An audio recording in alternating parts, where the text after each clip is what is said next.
So 2022, nag-DA pa si BBM eh. Nag-DA siya. Na-helicopter view tayo ha. Satellite view. Nag-DA siya. We were all hoping na babagsak yung presyo ng bigas dahil sa pangako niya gagawin niyang 20. Ewan ko saan niya kinuha yung hinugot yung numero na yon. Pero may mga nagplano niyan, kaya. Kaya. Pero hindi naman nagawa, no? Umabot ng 80 ang bigas. So ngayon nasa 40 na yata. May nakikita na ang 40, 42. Pero titignan niyo yung quality, mga 50 pataas pa rin ang bili ng medyo maganda. Ako lagi ko tinatanong, ano yung maalsa? Alin yung masarap? Alin yung mabango? Alin yung di mapapanis agad? Maselan yung mga aso namin eh. Kami hindi bali mapanisan. Yung aso ayaw ng panis eh. Sirain yan eh. So, nag-agree siya. Tumaas ang bawang. Ngayon ko lang nadinig yun sa buong buhay ko. I'm 64. Sa buong buhay ko, mga kababayan, ang bawang umabot ng 750 hanggang 800 pesos ang isang kilo. Nak ng toko yan. Ba't bibili ng bawang ganun kamahal? Eh, kailangan eh. Oh, kaya nga, grabe mga ano yan. Pag umikot ang gulong, dapat yan. Death penalty din yung mga ano na yan eh, smuggler. Hinayupak na yan eh. Death penalty, mga smuggler. Mawala yung smuggler. Nakailan talaga dyan, strong man lang eh. Strong hand. Kayang-kaya ninda yan. hindi ako nagbo-volunteer ha. Si Inday bino-volunteer ko. Kayang-kaya mo yan, Inday. Kayang-kaya mo yan. Nanununtok ko nga na sheriff eh. Ako, never ako nanuntok na sheriff eh. Kayang-kaya mo yan. Ikaw nga, nag-threaten kang putulan ng pugutan ng ulo yung presidente. Ako hanggang bangag-bangag lang eh. Okay, so kayang-kaya ninda yan. Kailangan niya ng suporta. Okay, so na-contempt si Ka-Eric at saka si Doc Lorraine. No? Pinasikat nyo. Nagkaroon ng manifesto ang mga PMAer. Natakot kayo. Doon may manifestation na yung Congress kung gaano kaabusado. Pero habang tumatagal, ngayon nakita nyo gaano kaabusado yung Congress. To the point na ang taong bayan gustong isara ang Congress. No? Ngayon, pati Senado gusto isara dahil sa mga nangyayari. Never before nagkaganyan yung Senado na hindi man lang makakontem kasi hinaharang ng isang speaker ng Senate President. Imagine, harap-harap pa on national TV, no? Nagsisinungaling yung mga samantalang si Grijaldo nagsasalita ng totoo. Ayaw baliktarin ni Grijaldo, yung kinontempt hanggang ngayon nakakulong. So, ano nangyayari sa bansa natin, O meron pang PCSO, saka nakakita, never again in my life. Limang jackpot na panalunan in a span of 1 month, December. That was December of 2023. No? December of 2023. Too much. 5. Ibang bansa ngayon, naabot ng ilang taon yan eh. Bago matamaan, yung 5 pa, sabay-sabay. Na within 1 month, no? Mapanalunan. To the tune of 1.7 billion pesos. No? 500 million, tatlo. 100. 1.7 billion ang napanalunan. Nagkaroon ng Senate investigation. Maanga si Tulfo. Pero biglang, wala lang, tumahimik. Puntos against the Senate yun. Tulfo, tsaka sino yung kasama niya? Si Pimentel. At nagkukwento si isang vlogger, hindi ko sabihin pangalan, 1 billion daw at isang 400 million ang lumaro. Tapos may mga maharlika fund na nila nasabi ni BBM, kailangan natin yan. Ating pagyayamanin. Ngayon, hindi na ma-explain nasaan yung pera. No? Buong maharlika fund, nawawala. Lumaya, 250 billion o 500 billion. 250 to be conservative. Anak ng toko atong administration na to. Yung sinabi nga droga, cocaine. Nilabas na naman isang vlogger. Pinikap na ibang vlogger. meron pang video na gumaganon-ganon siya na naglagay sa ilong. Tapos tuminga lang. O, talaga, bangag. Simple lang, magpa-hair follicle ka, pero ayaw niya. Yung mga loyal kay BBM, sinasabi, kung kayo may bintang, kayo magpatunay. Tarantado ka, hanip kayo. Pag ikot ang gulong, walang sikreto. Pagka yan namatay, i-cremate nyo na lang. No? Pero do sa nakikinig ng mga Pilipino, yung mga embalsador, no? Mga doktor, mga nurse, pagka yan namatay, kuha kagad kayo ng buhok. No, ipasa nyo kagad. Ay, nayupak na yan. Mga sinungaling eh. Tapos no, yung flood control, 5,500 projects. Oh, pagdating ng tagulan, anong gagawin natin? Tanga. Presidente ka. May-meeting ka o national TV ka, makita ka, anong gagawin natin? Diyos mio. Hindi nyo man lang inedit yun. Binigyan nyo sana ng script. Sino ba handler niyan? Nagkakalat na nga yung presidente. Tokwa ka. Nag-withdrawal of support ako noon, November 30, 2023. Buong taon, wala. Ilan ang pumirma? 20 mil. Oh, ayaw nyo pumirma eh. Bahala kayo. Tapos noon, rally.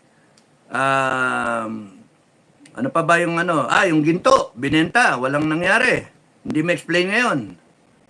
May dalawang finance secretary ba yun? Finance secretary o nagsasabi, sila Del Rosario, sino yung isa, kalimutan ko, nasabi, pinasa lang sa akin eh. Nabasa ko, sabi, nagbabala sila na mababangkarote tayo. Inuubos yung pera ng kaban ng bayan. O yan, nagbabala naman. O wala pa rin ng tao. No? Sige pa, nakaw pa. May pera pa may laman pa may nanakawin pa Tapos ano pa yung mga nangyayari? 2022 hanggang 2025 ngayon. Lumaganap ang droga. Huli-huli sila. 1 tonelada. O ilang tonelada yon? sobra yung tonelada doon sa nahuling sasakyan. Tapos binawi. Tapos driver. Nasaan yung driver nun? Nahuli. Naknanto ko. Tapos sasabihin, ganyan ang drug war. Walang namamatay. Gago. Gago talaga itong mga bangag eh. Sira ulo kayo. Kayo na mga pro-BBM, nagpapaniwala kayo. Hindi tama yun. So mahabang litanya, no? Mahabang litanya ang nangyayari. And hindi naman nagkulang ang taong bayan eh. Hindi nagkulang. No? Nasimulan niya ng nagsasalita ang mga Duterte, si Digong, nagsasalita siya, bakit kinakailangan magsalita si Duterte, si PRRD? Because he was the former president. Iniwan niya. Pinasa niya yung baton. Iniwan niya na okay naman ang Pilipinas. Kaya nga ang nanalo ang BBM, nakatambal ang Inday Sara for continuity. For continuity. Itutuloy. Pero ang nangyari, hindi tinuloy eh. Napigil yung mga build, pero sabi niya, build better more. Natenga yung mga project. Pero yung pera, lumaki yung utang. Abutin tayo ng 17 trillion. Baka 18 trillion by end of the year. 19 trillion by next year. By the time he finishes his term, 3 taon pa, abutin ng mga 21 hanggang 22 trillion. Good luck, Philippines. Good luck, mga kababayan. Dapat ang policy na ngayon ng gobyerno, wala na munang utang. Wala na muna. Tapusin muna natin to. Let's live within our means. Itigil yung korupsyon. Kalahati na punta sa korupsyon or more. 6 trillion na budget. Pupunta 3 trillion sa kabulsa ng mga kusino-sinong politiko. Puta, PI kayo, hayop kayo. Wala kayong konsensya. 3 trilyon dapat na lang ang budget. Doon tayo, doon lang. And we can make do with that kasi 4.5 trillion ang kinikita natin. In a year, kumikita tayo ng, may collection tayong 3 trillion in form of taxes. No? Yung mga GOCC, tsaka yung mga revenue generating, iba pa yun. So, to the tune of 4.5 trillion lahat, total. 3 trillion punta sa taxes. Galing sa taxes. 1.5 sa other sources. Kung titignan ninyo yon, more than enough yon. Kung ang budget natin, 3 trillion, walang nakaw, walang nasayang. Efficient ang government service. We can make do with that and then give the 1 trillion sa armed forces natin na they can, hindi yung ganyang barya-barya, 35 billion. Tapos bibili ng fighter jet na fourth generation. Ang existing mga air forces fifth generation. Anong mangyari sa mga jet natin? Matapos nating uutang tayo, bibili tayo. Wala talaga tayo. Mga bobo kasi, mga bopol. Manggagaling kayo. Kung mag-aasta kayo, kala nyo mga gagaling nyo, panay kayo mga ginagastos yung pera ng bayan na walang katorya-toryang sa pag-iisip ninyo. Kala ninyo inyo Kung mag-ano kayo, kala ninyo, karapatan ninyo ang gumastos It has to stop, mga kababayan. It has to stop. Okay, so, hindi naman nagkulang ang tao. Rally dito, sinimulan na maisog. Matapos magsalita ang Duterte, maisog rally, sinimulan sa Davao. Wow, dami ha. Dami. Masaya sila. Daming nagrarally. Tapos sinundan ng Cebu na medyo ganon. Tapos sinundan ng Bulacan. Dinena yung venue. Tapos nag-abroad na. Abroad. Nagkaroon ng mga EDSA Friday group. Rally every Friday. Na nagsawa yung tao rin napagod Every Friday rally. Ano ba yan? Tapos sinundan yun yung mga maisog tsaka ng mga Friday group rally Sinundan ng INC. Uy, milyon. Dami. Pero ano nangyari? Wala rin. Walang BBM resign. Milyon pero wala nangyari. Pero nag-set na standard. Pucha, na kailangan kung may rally, ganun karami more than that. Kasi yun 1.3 million, 1-2 million. Wala nga nangyari. Tumawa lang ang administration Hindi nyo ba nakikita, satellite view? Nilalaro lang kayo na administration ng gago. Walang nga. Tapos na yung pangatlo. Uy, Duterte. Matapos nilang, nagkamali sila dyan Nagkamali sila ng tansya Alam nila, tulog na yung mga DDS. Wala na pake. May mga tupad, may AIX, etc.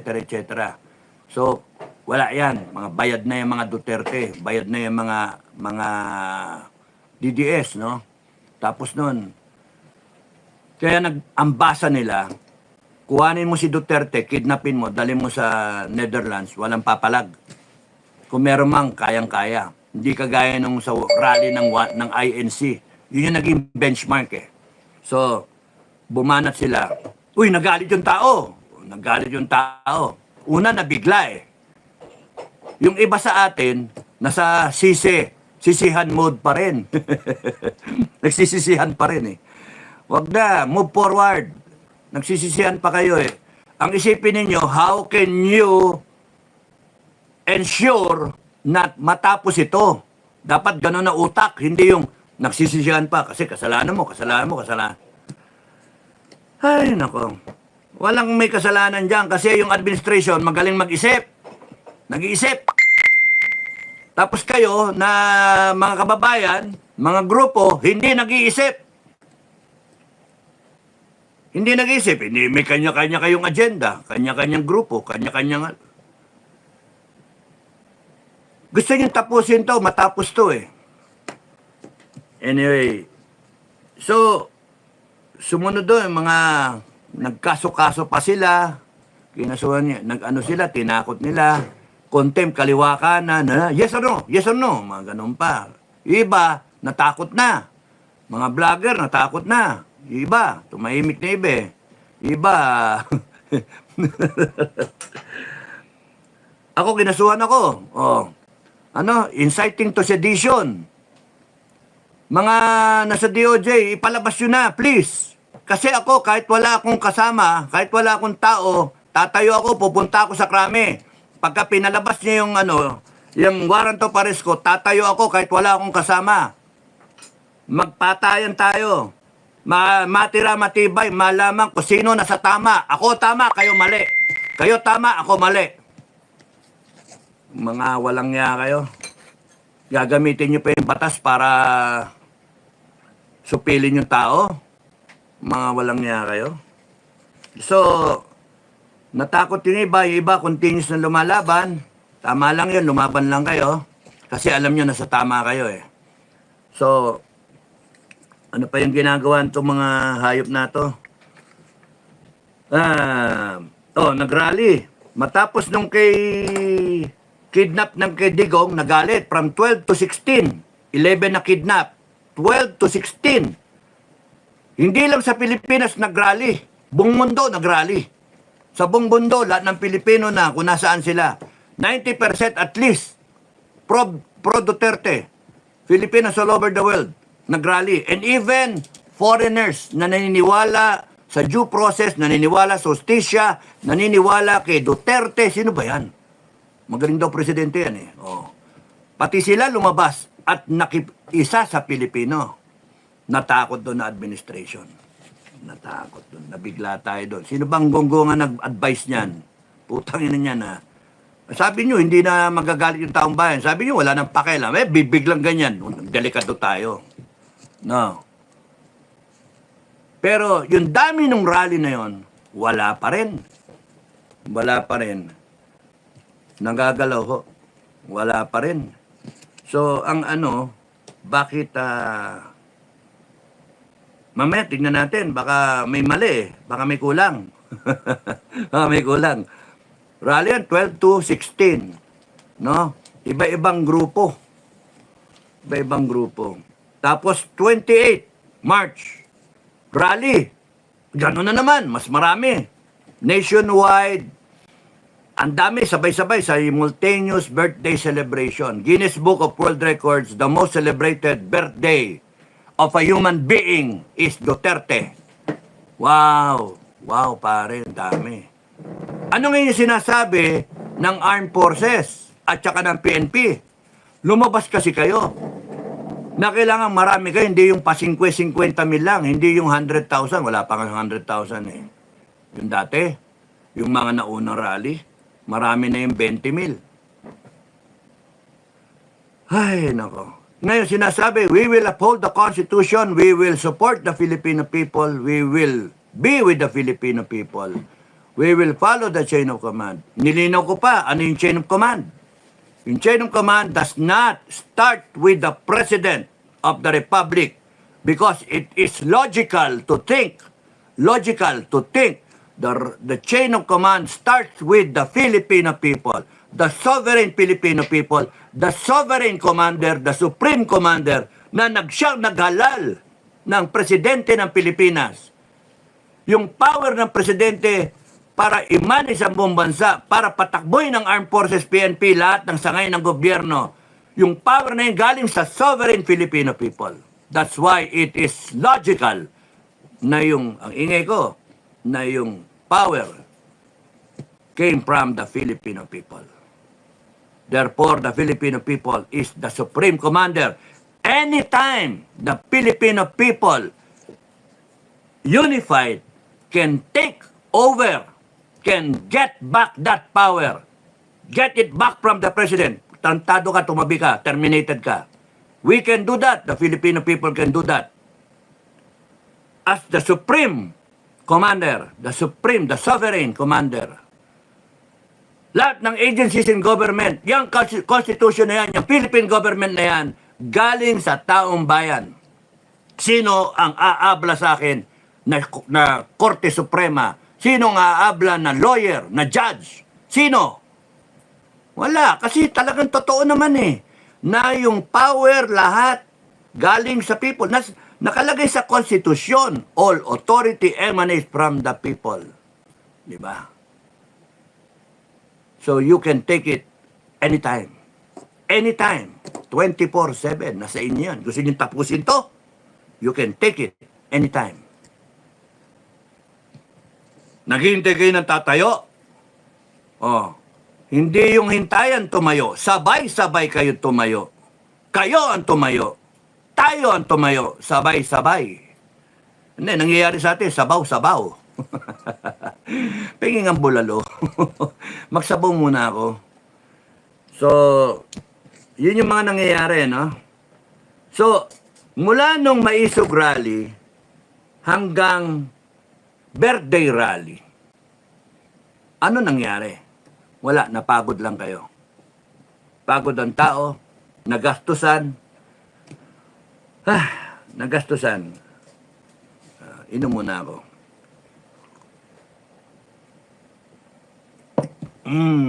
Nagastusan kayo. Tapos, ano nangyari? Wala. Wala nangyari. Oh, bakit? Ano yung kulang na component? Sabi ko kasi nga, ang Bongbong Marcos, the House of Marcos, is standing because of two major pillars. AFP, PNP. Yung all the rest, wala yan. Pero pagka natibag mo yung AFP at saka yung PNP, yung AFP and PNP, ang dahilan kaya nandyan ang Bongbong Marcos up to now. Pagka nandyan yan, nandyan pa ang Bongbong Marcos. Okay. Alam nila. Kaya, magkano? Envelope leadership. Envelope style of leadership. To whom it may concern, or diretsa, talagang lahat ng mga tao na pwedeng suhulan. That is why, kahit mag-rally pa yung buong mundo, wala kayo asahan. Because nandun yung dalawang poste. Mawawala ang administration ni Bongbong. Mawawala yung corruption na yan.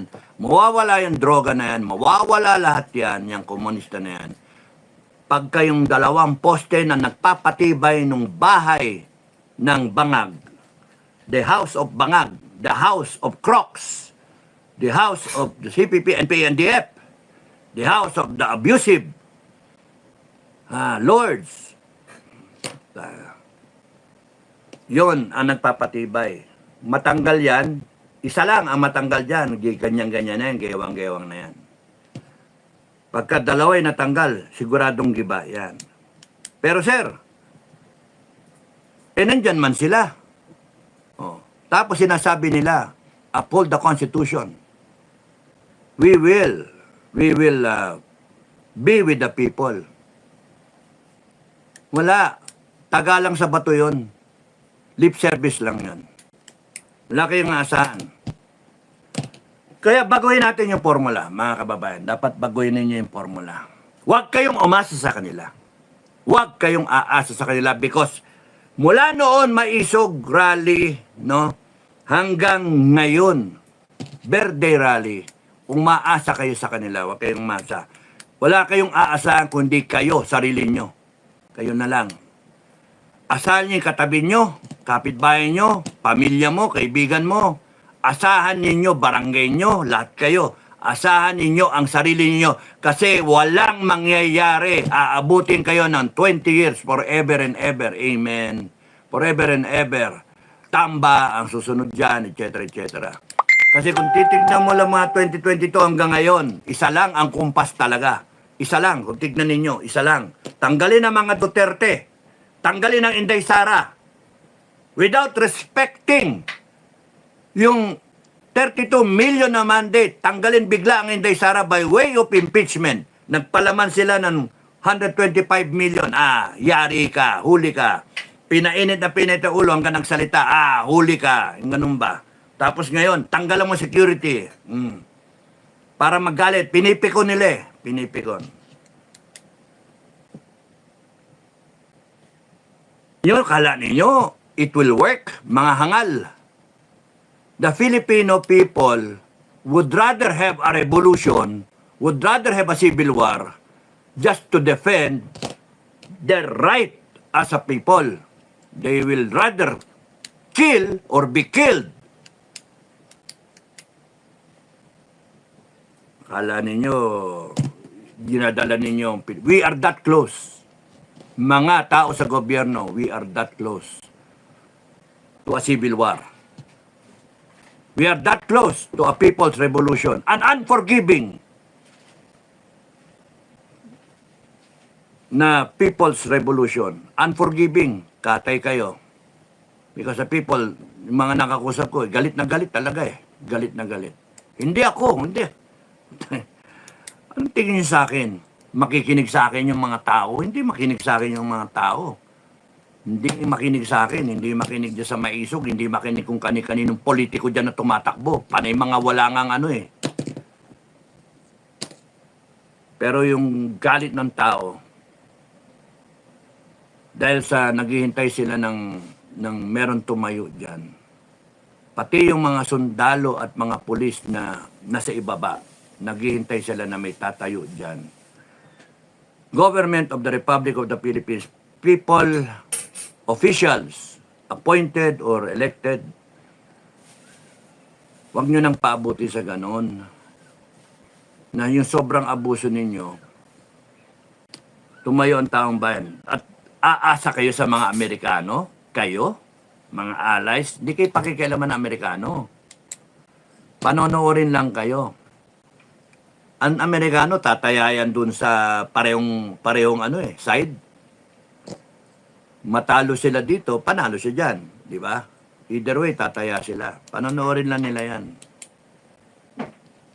And kayo mga kababayan, kayo mga Pilipino, huwag niyong sayangin yung pagkakataon na, itong pagkakataon ngayon nato na kaya nating baguhin ang Pilipinas sa panahon natin. Enough! Tama na. Sobrang abuso na yan. Tama na. Kaya nga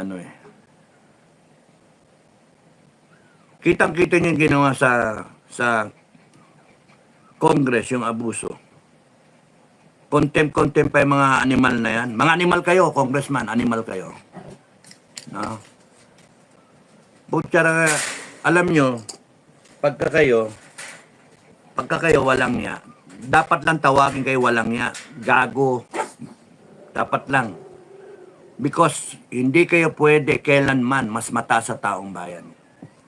Taong bayan lagi pinaglilingkuran nyo. Kaya dapat yung paglilingkod ninyo nasa tama. Hindi pwedeng arugante, hindi pwedeng mayabang, hindi pwedeng abusado, hindi pwedeng magdanakaw. Gawin nyo yun, anong abutin nyo sa taong bayan? Gago. Gago kayong lahat. Mga walang nga kayo, animal kayo, buhaya kayo. At pagka dumating sa pagkakataon yung taong bayan, dumating sa pagkakataon na kaya pala tumatakas. Dumating sa pagkakataon na yung taong bayan ay magkaroon na lalaban sila, tatayo sila, wala kayong magawa, Congress. Isasara kayo niyan. Sasara kayo. Bibitayin kayo, mga taong bayan. It's going to be a summary execution. Yun ang mahirap pagka umabot tayo sa ganon. Summary execution yan.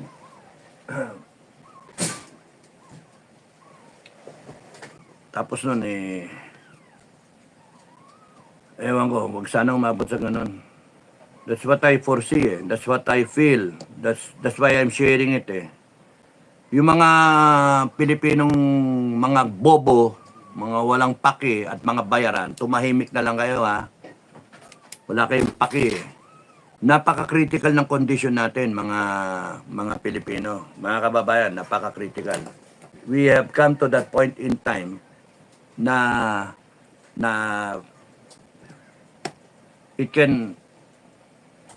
anything can spark a revolution. No? Anything. Mamatay ang Duterte na ako may mangyari sa kanya doon, puta na nyo, hayop kayo. Matapos kayo. May mangyari kay Inday, pag-isipan nyo ng masama, you kill her, nakunod. matapos kayo. Kasi yung taong bayan, sabay-sabay yan, pare-parehas yan. They will kill. They will kill. Sinasabi ko sa inyo, ha? They will kill. They don't care kung may dala silang yantok, arnis, may kutsilyo sila, tirador. They don't care. Kung kayo nakabaril kayo, inan nyo. Inan nyo. Saan galing? Ba't ka nandyan? Anday lang, ha? Nanganak si Are. No!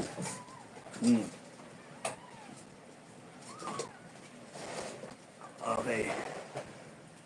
So, people will go out armed. That's how I see it. Sa galit eh. Ginalit nyo eh. Inabuso nyo ng gusto. They will come out armed. Kasi, kung i-analyze ninyo, helicopter view, satellite view, may isog, Friday group, EDSA, rally, wala. INC, wala. Duterte, KOJC.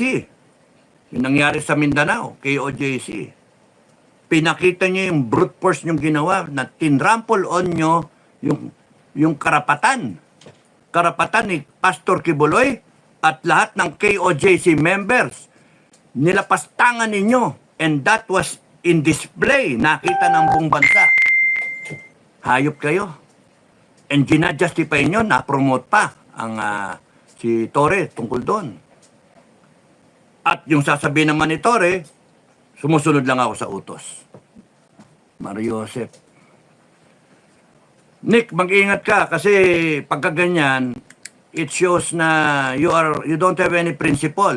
You don't have any moral values. Ingat ka. My advice is, kumalma ka. No? From one officer to another. Kumalma ka. From an upper class to another, to a junior. Kumalma ka, Nick. Hindi ka magrespeto kay Bato. Hindi ka Mario Joseph. Kumalma ka. It's not all glory and position. You will have your time. You will have your day. The day of reckoning is approaching. Mas maganda yung tignan mo yung buong kabuuan na hindi pera to, hindi posisyon to. You're serving the people. And even your masters are serving the people, supposed to be. The ILG, President. And kung ikaw you allow yourself na maging instrumento ka ng kawalangyaan na yan, you become part of the crime against the Filipino people. And you are a police officer. Nabababo yung buong organization dahil sa inyo. O kasama si Marbil, boss mo eh. Nabababo yung entire PNP organization dahil sa inyo.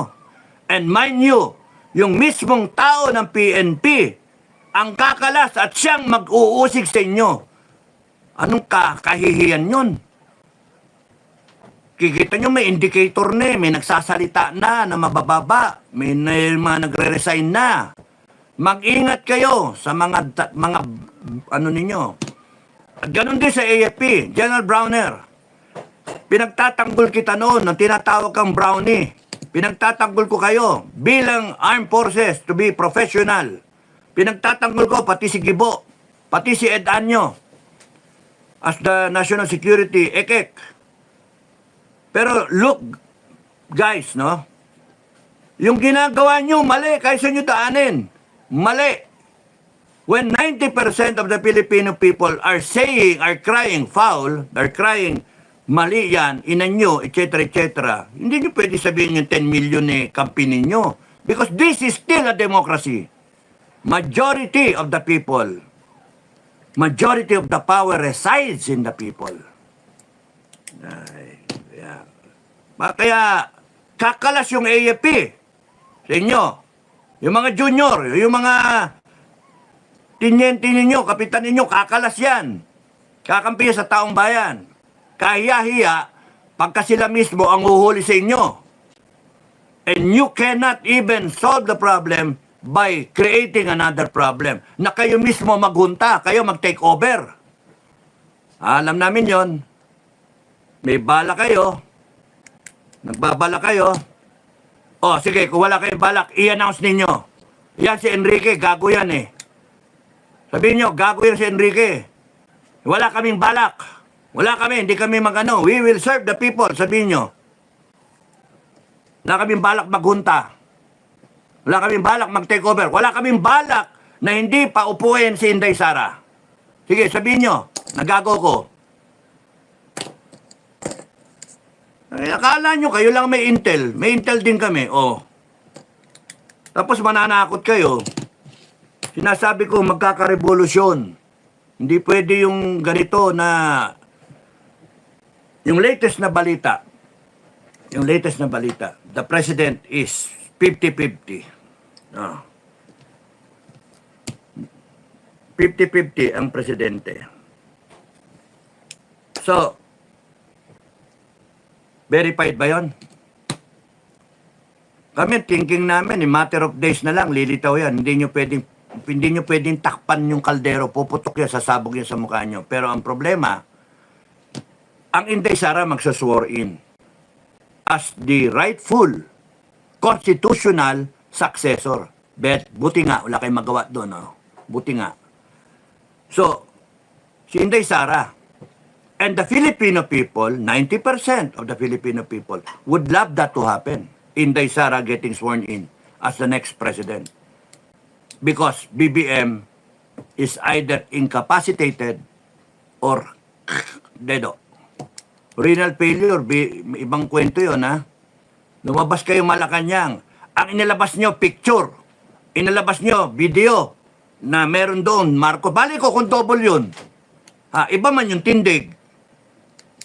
Pasalitain ninyo na siya mismo sinasabi niya, meron nagsasabi na si Enrique sinasabi na renal failure daw ako. Utot nyo. Buhay pa ako. Sige, pasabi nyo. Pilabas kayong picture. Kaya nga kami, ang analysis nga namin, the mere fact na naglabas kayo ng picture na pinopromote si Tower, si Torre, pinopromote nyo, that happened in April 2. Yung mismong kasabayan niya, nakasabay niya na promote at yung ibang mga tao doon would attest to that. Kubangbangin nyo. Kasi di lang naman siya, may kasabay siya. Ano ito? Bakit April 2 yan ba't dinedate ninyo April 7? The mere fact na may ganon, ibig sabihin, isipin nyo satellite view, something is wrong. Bakit kailangan magpalabas kayo ng file copy? Tapos nun, biglang may nagsalita, may nadula sa inyo Umalis si Bongbong, pumunta sa Amerika, susunduin ang First Lady. Mali yun. Mali yung nagkamali, panic time yun. Wala nga yung First Lady, nandito nga sa Pilipinas. Sinabi nga, mayroong picture, March 14. Nandito ang First Lady. May mga bata. Yung mismong mga bata nagsabi, that was October of 2024. That picture was dated October 2024. O bakit ngayon ilalabas nyo yung 2025? Something's wrong. The First Lady is not here. Nasaan siya? Isipin nyo yung logic. Bakit magpapalabas ka ng picture na file na October 2024, verified. Tapos ngayon, palalabasin mo ng March 14. Yun yung caption. Yung mga bata nagsabi, 2024 October. So something's wrong. Bakit? Ba't kinakailangan ganun? Magpeke-peke kayo? Because the First Lady, question mark, is not here, but is in New York. BBM, susundo sa First Lady, kino-confirm niya, nasa New York. Mali. Sino nagsabi nun? Mali. Tapos nun, ang BBM nagpo-promote ng 2-star. 3-star daw ang caption, 3-star na si Torre. Paano magiging 3-star si Torre? Wala naman nare-retire pa na 3-star. Walang bakante. Paano mapopromote ng 3-star yun? Yung mga taga-PNP nga sinasabi, wala pa 2-star pa rin Kaya, isip kayo, yung info nanggagaling din sa loob ninyo, sa PNP rin, yung AFP nanggagaling din sa loob ninyo, yung info. Kaya something's wrong. Now, ang tanong, masusworn in ba si Inday? Given na may magsalita dyan, doktor, nurse, o kung sino man, staff, magsalita dyan. Kayo mga kababayan na doktor, nurse, mga staff, you better make up your mind. I'm telling you, eye to eye, you better make up your mind. Para saan kayo? Sa taong bayan, sa bansa, o para kayo sa kriminal? At yun nga mga kababayan, anong masasabi niyo sa balitang ito?